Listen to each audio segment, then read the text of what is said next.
London में नवाज शरीफ पर मुबैना हमले की कोशिश का ड्रॉप सीन हो गया। ये वाकया मियां इमरान और नासिर भट्ट के दरमियान रकम का झगड़ा निकला। Hasan Nawaz private recovery unit के स्टाफ थे जो नासिर भट्ट को नोटिस देने गए थे। ताहम सोशल मीडिया पर वाकये की सीसीटीवी फुटेजेस हमला करार दिए।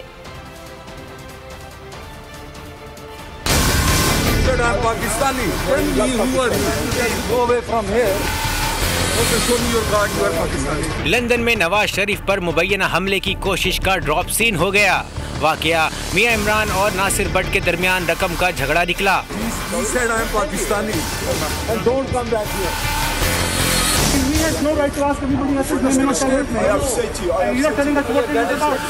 लंदन में हसन नवाज के दफ्तर जाने वाले अफराद प्राइवेट रिकवरी यूनिट के लोग थे जो नासिर भट्ट को नोटिस देने गए थे।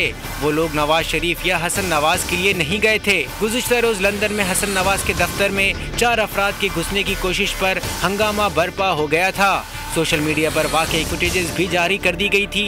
वाकई के वक्त हसन नवाज के दफ्तर में नवाज शरीफ, इसहाक डार और आबिद शेर अली मौजूद थे।